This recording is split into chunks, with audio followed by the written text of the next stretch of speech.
又是个赔钱货，给我留掉！沈桂花一巴掌拍在桌子上，我们沈家绝不能要女儿。妈，这已经是第4次了。雨禾的身体，他的身体有我孙子重要吗？留了在怀，直到生出儿子为止。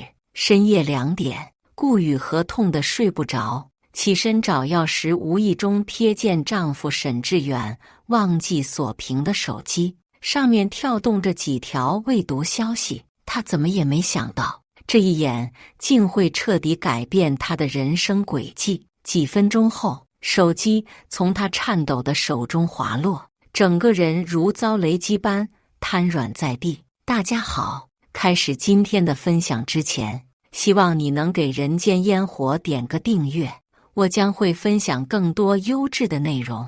那是3年前的春节，顾雨禾第一次见到未来的婆婆沈桂花。姑娘长得倒是水灵，就是不知道肚子争不争气。沈桂花上下打量着顾雨禾，就像在检查牲口一样。顾雨禾被这话弄得脸红，沈志远赶紧打圆场：妈，雨禾人很好的。好什么好？不生儿子就别想进我们沈家的门。沈桂花一巴掌拍在桌子上：我们老沈家3代单传，到你这里可不能断了香火。沈志远的脸色有些难看：妈，现在都什么年代了？放屁！闺女是别人家的人，儿子才是自己家的根。沈桂花的声音更大了：你要是不生儿子，我就让你爸把你的名字从族谱上划掉。结婚后的第1个月，沈桂花就搬来同住。雨禾啊，你看看你这身子骨，瘦得跟麻杆似的，怎么能生出胖小子？沈桂花每天天不亮就起来熬汤，这是我们村里专门求子的偏方，你必须一滴不剩全喝完，那些汤药苦得要命。顾雨禾每次都想吐，但沈桂花就站在旁边盯着：什么这些东西那些东西的，我生了3个儿子，就你沈志远一个活下来，我比你懂。沈桂花瞪着眼睛：你要是不听我的，以后生个闺女可别怪我没提醒你。更过分的是，沈桂花竟然每天监督他们的夫妻生活。志远，你们昨晚干什么了？妈，这个害什么羞？想要儿子就得勤快点。雨禾，你给我记好了，每个月的那几天最关键，错过了就是你的罪过。顾雨禾觉得自己像被关在笼子里的动物，每天的任务就是配种生崽。2个月后，顾雨禾怀孕了。沈桂花高兴得手舞足蹈：好，肯定是个大胖小子，我就知道我的偏方管用。从那一刻起，顾雨禾的生活完全被婆婆接管了，不许上班了。沈桂花直接给顾雨禾的领导打电话请假：我儿媳妇怀孕了，要在家养胎。妈，我的工作，什么工作不工作的，现在你的工作就是好好养我孙子。沈桂花把顾雨禾的外套都藏起来，从今天开始，除了产检，哪里都不许去。每天早上6点，沈桂花就开始熬各种安胎汤，这是燕窝银耳汤，这是黄芪当归汤。沈桂花一边盛汤一边念叨：都是最养胎的，必须按时喝完。顾雨禾被灌得想吐，但沈桂花不许。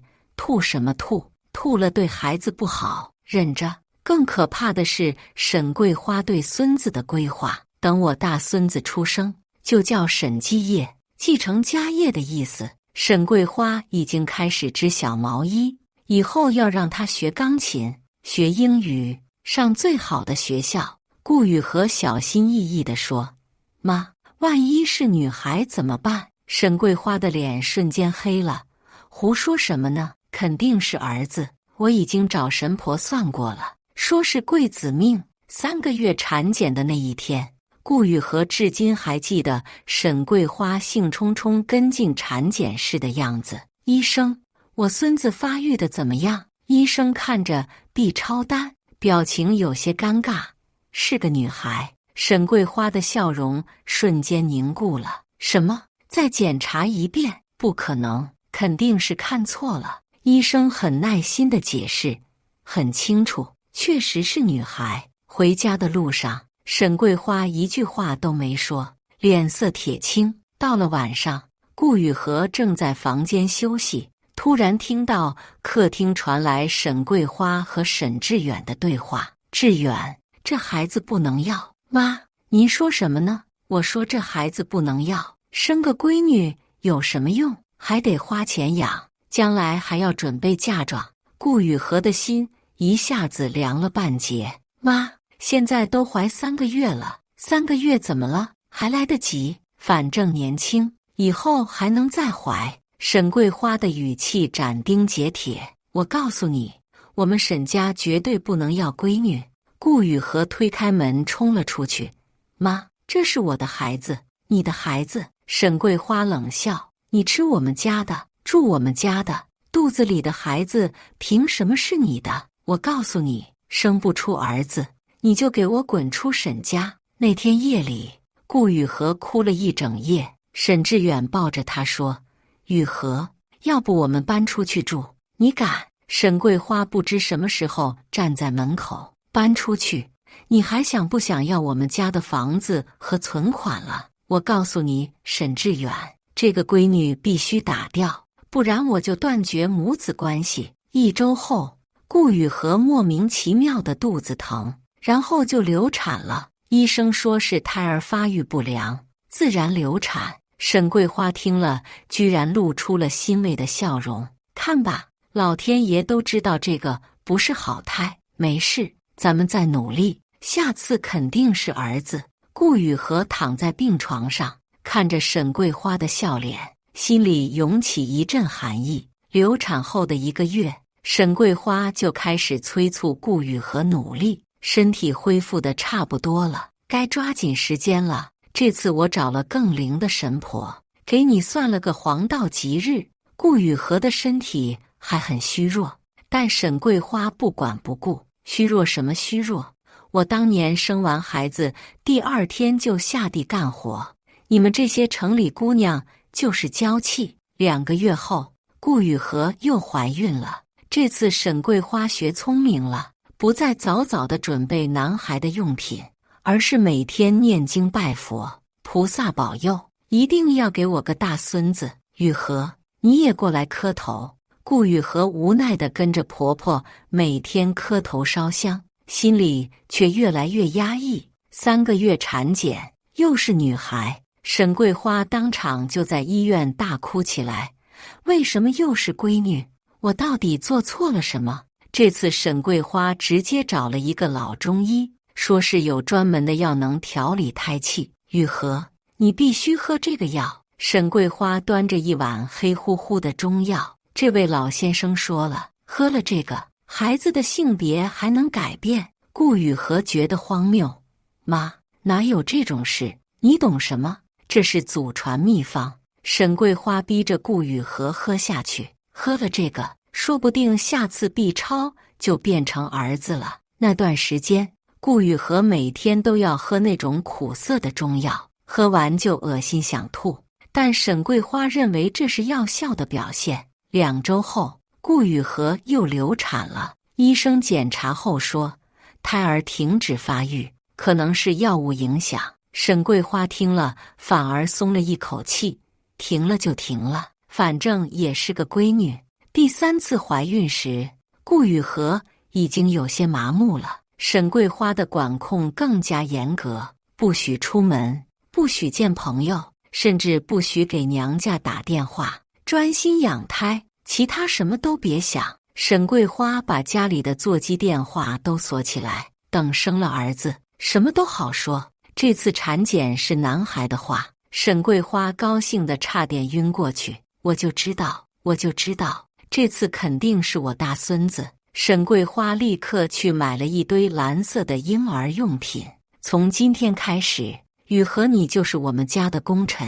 但好景不长，1个月后复查，胎儿又变成了女孩。医生，您确定没看错吗？上个月明明是儿子。医生解释说，早期判断可能有误差，现在这个结果比较准确。沈桂花的脸色瞬间变得铁青，又是闺女，为什么总是闺女？回到家，沈桂花把所有蓝色的婴儿用品都扔了出去，不要了，全都不要了。为什么我命这么苦？这次沈桂花找了更多的偏方，各种奇怪的药粉、符咒、护身符，整个家里都弥漫着一股古怪的味道。雨禾，这是专门转胎的符，你要贴身佩戴。还有这个药粉，每天泡水喝，保证能转成儿子。顾雨禾照做了，因为他也希望能生个男孩，这样就能结束这种痛苦。但是1个月后，顾雨禾又流产了，这次流产特别痛苦。顾雨禾在医院输了3天液才缓过来，医生警告说，你的身体状况很不好，连续流产对子宫伤害很大，建议暂停备孕，好好调理身体。但沈桂花充耳不闻，医生你不懂，我们是要生儿子的，不生出儿子绝不罢休。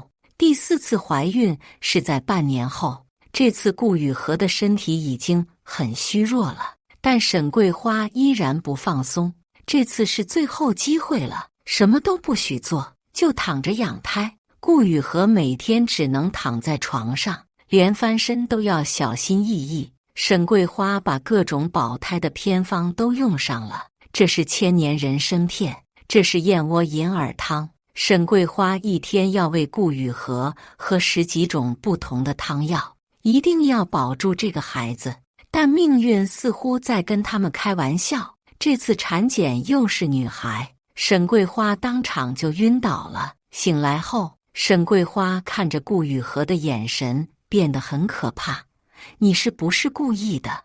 为什么别人都能生儿子，就你不行？妈，我也想生儿子啊！顾雨禾哭着说。想，光想有什么用？沈桂花的声音变得尖锐。我告诉你，这次如果再不成功，你就给我滚出沈家，我让志远再找一个。那天晚上，顾雨禾听到沈桂花在和沈志远商量，志远，要不我们找个代孕，就说是雨禾生的。妈，这不合法，合法不合法的，有儿子才是硬道理，大不了多花点钱，总比指望这个没用的强。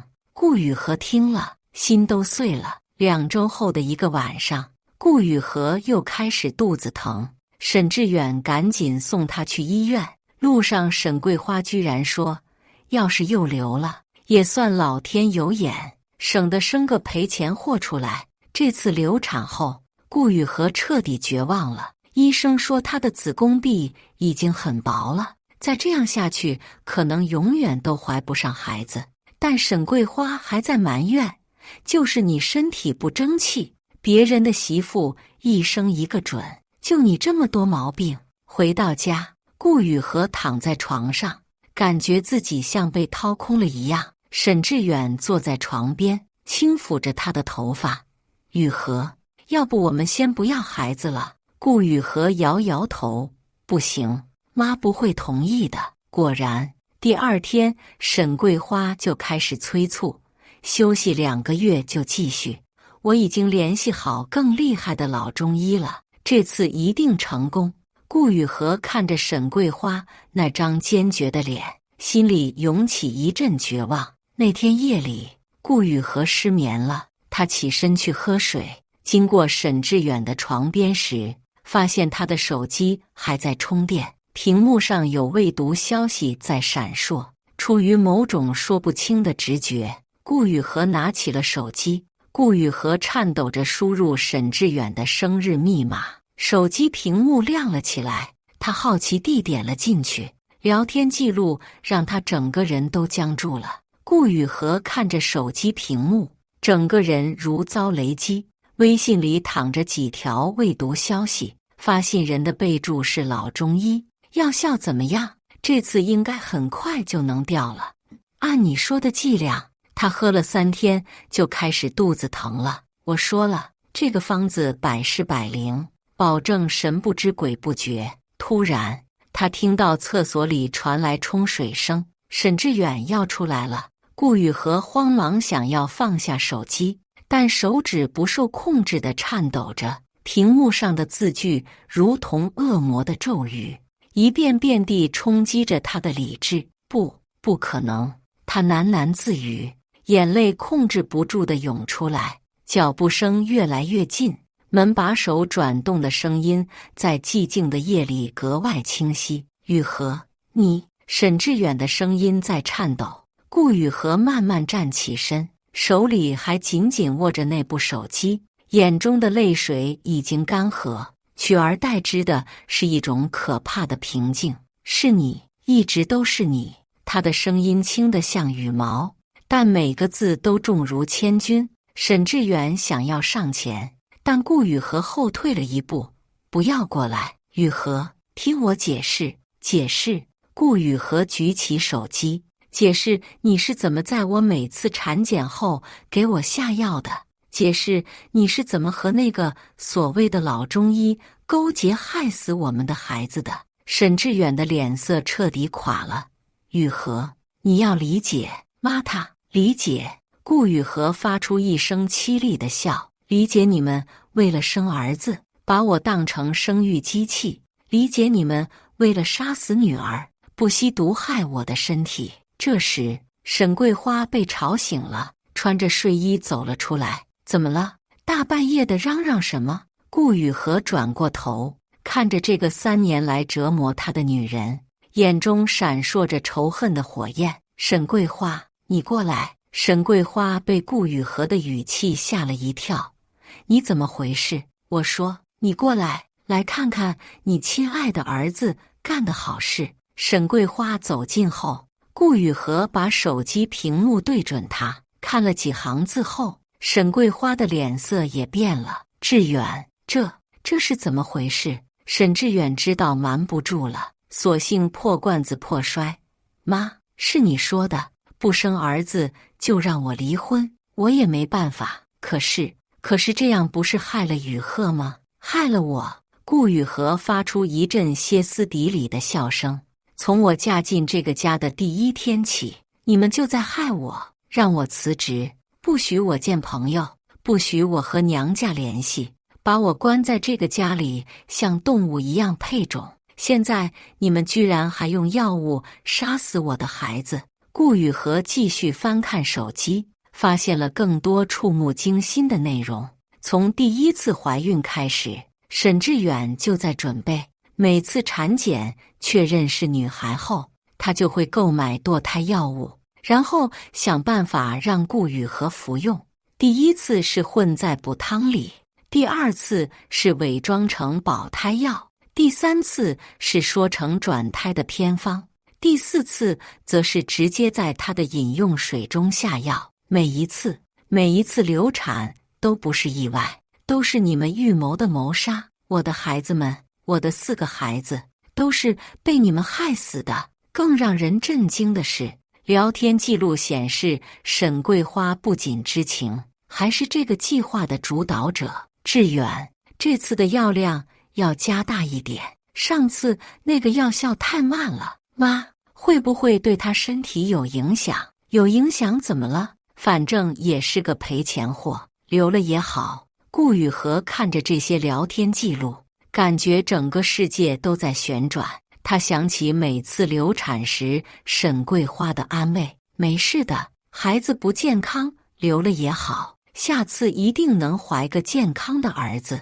原来这些话的背后是如此恶毒的计谋。你们怎么能这样对我？我把你们当家人，你们却把我当仇人。沈志远想要解释，雨荷，我也不想的，但是妈她说，如果我不照做，就要断绝母子关系，还要把房子和存款都收回去。所以你就选择了钱，选择了这个老巫婆，选择了杀死我们的孩子。沈桂花被骂成老巫婆，脸色铁青。你说什么呢？我是为了这个家好，女儿有什么用？能传宗接代吗？留了就留了，又不是真正的孙子。顾雨荷继续查看手机，发现了一个更加震惊的秘密。在沈志远的另一个聊天群里，群名叫传宗接代讨论组，里面有10几个人，都在讨论如何处理生女儿的妻子。